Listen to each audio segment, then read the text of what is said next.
આજે 54 વર્ષના વાણવ આવી ગયા મારા બાપુના આંગણાની અંદર, પણ આજ મારે સમાધિની અંદર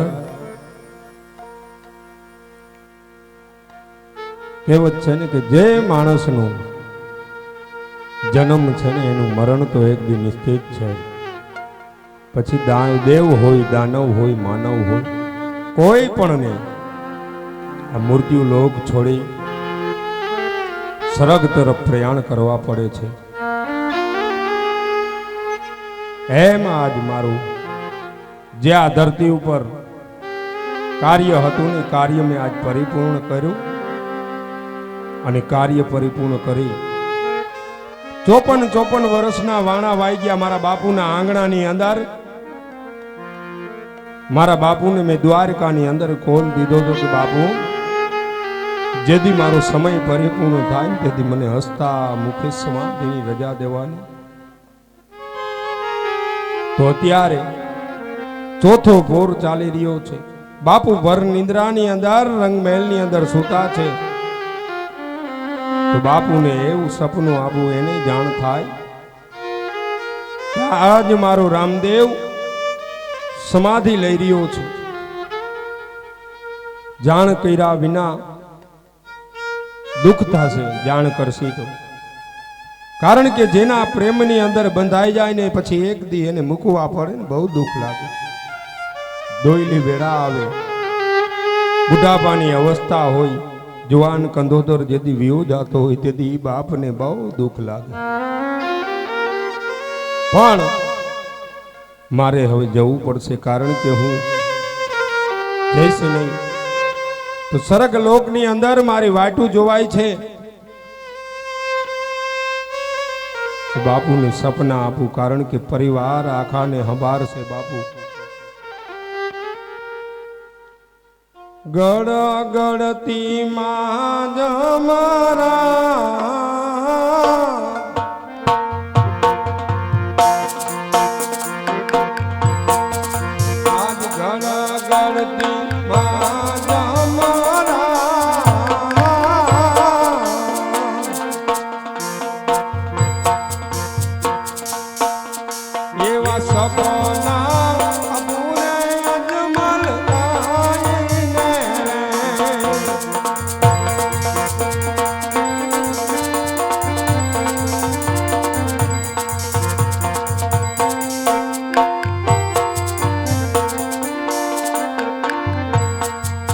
આજ સુતારે હોય તો રે બાપુ જાગનો રે.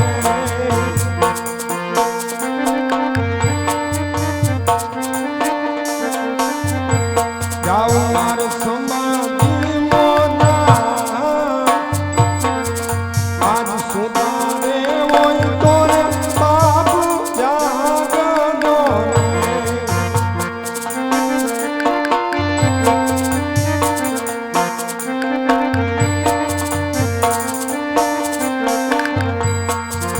આજ સમાધિ વેળાને મારી આવ્યું રે.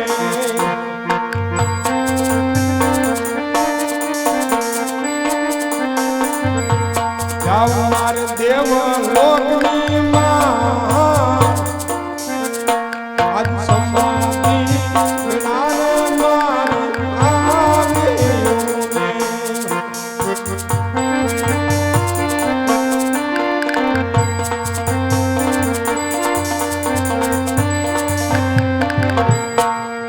આજ રામદેવ હો મારા રણ છોડલાય મારે.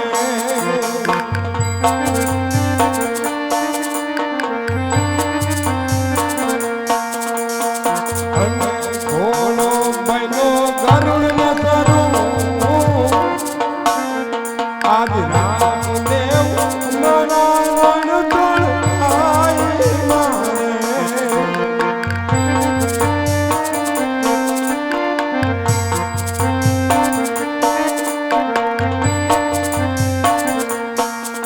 આજ તારે લાખ મને એ તો પૂરણ રે કીધા.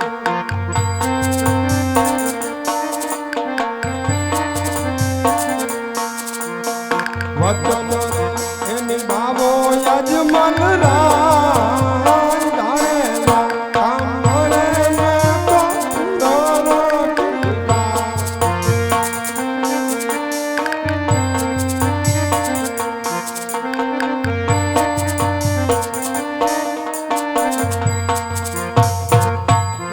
કારણ કે આજ રંગમહેલની અંદર બાપુની સપના તો આપ્યા પણ બાપુને એ ખબર નથી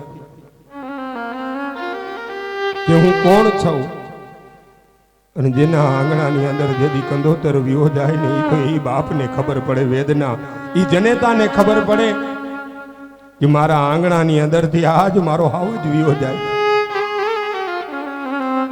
અને આજ બાપુને જેદી આ વાતની જાણ થાય તેથી મારી માં જનેતાને વાત કરશે માં જનેતાને વાત કરશે તો રંગમહેલની અંદર 3 બેનું છે ભાઈ વિરમદેવ છે બધાયને જાણ કરશે કારણ કે મને પણ જાવું નથી ગમતો આ મૂર્તિઓ લોકની અંદર જે પ્રેમ છે ને એ પ્રેમ છોડીને હું પણ નથી જઈ શકું એમ પણ મારું જે કાર્ય હતું નિમિત્ત હતું એ નિમિત્ત આ પરિપૂર્ણ થાય છે તો ચાલ રંગમહેલ તરફ પ્રયાણ કરું બાપુને જરૂર જાણ થાય અને માતા જનેતાને વાત કરશે જરૂર મને રંગમહેલમાં પછી બોલાવશે એટલે હું જઈશ જરૂર કેમ આજે તમારા મુખ ઉદાસ દેખાય છે સ્વામી તમારા મનની વાત કરો સ્વામી વાત કરીને હૈયાનો બોજ હળવો કરો મારા નાથ હા સતે સતે આજ રંગમહેલની અંદર સૂતો હતો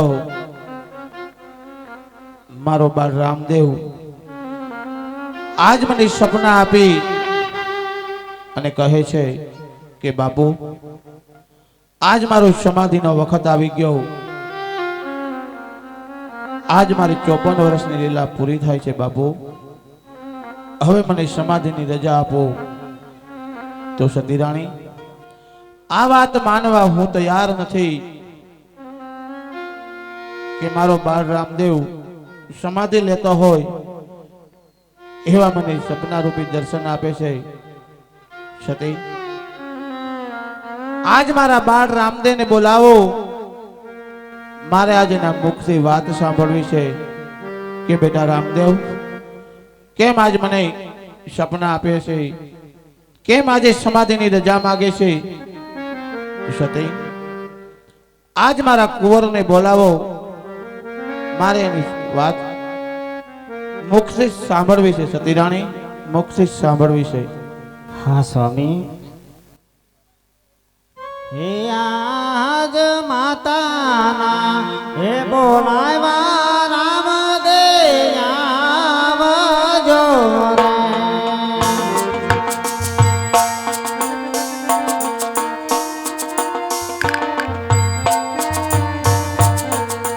હે આજ માતાના હે બોલાવ્યા રામૈયા આવજો રે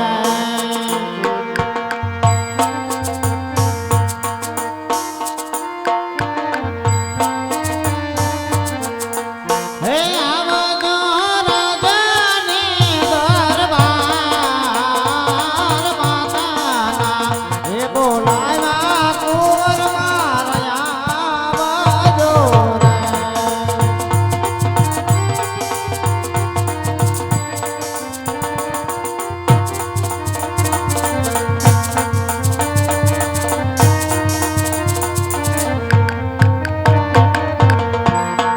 અરે આજ માતાના બોલાવ્યા કુંવર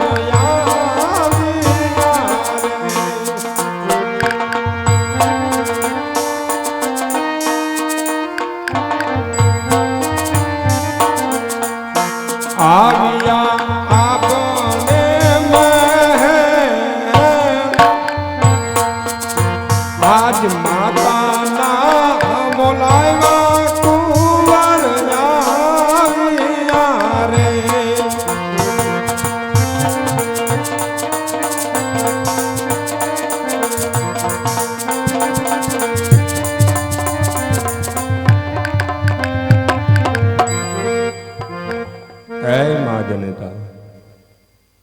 પ્રથમ તો આજ તારા બાળ રામદેવના તારા ચરણોની અંદર કોટી કોટી વંદન છે માં.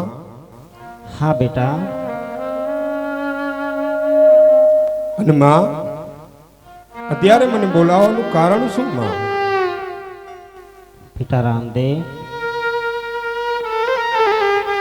આજે તારા બાપુના મુખ ઉદાસ દેખાય છે બેટા. મેં એમને વાત કરી કે કેમ તમારા મુખડા ઉદાસ છે, તો તારા બાપુ આજે સપનાની વાત કહેતા હતા કે મને કાંઈ સમજણ ના પડી બેટા.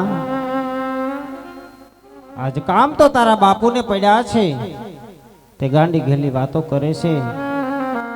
તો તારા બાપુને સમજાવ અને શું એને સપના આવ્યા છે તે જરા કહે બેટા. હા માં. હે બાપુ, કાં આજ મુખડા કેમ ફેરવો છો? કાયમની માટે તો બાપુ જરાક મોડો આવ્યો હોય ત્યાં એમ કે મારું રામૈયો નથી આવ્યું, મારો કુંવર નથી આવ્યો, મારો હાવજ નથી આવ્યો. અને બાપુ આજ શા માટે મુખડા ફેરવો છો? એવી તો કઈ વેદના પડી છે બાપુ કે આજ તમારા બાળ રામદેવને તમે જણાવતા નથી બાપુ? કાંઈક એવી વાત કરો બાપુ. બેટા, આજે હું તને શું જણાવવાનો? બેટા, રાજમહેલ ની અંદર સૂતો હતો ને બેટા, એ રામૈયા તો કેમ આજ મને સપના આપે છે કે બાપુ આજ મારી 54 વર્ષની ઉંમર પૂરી થઈ, હવે મને સમાધિની રજા આપો. તો દીકરા રામદેવ, આ વાત માનવા હું તૈયાર નથી બેટા. કહી દે કે આ વાત જૂઠી છે બેટા. એક વાર કહી દે દીકરા કે આ વાત જૂઠી છે. હો રામૈયા, હું આ વાત માનવા તૈયાર નથી દીકરા. એક વાર બોલી જા બેટા.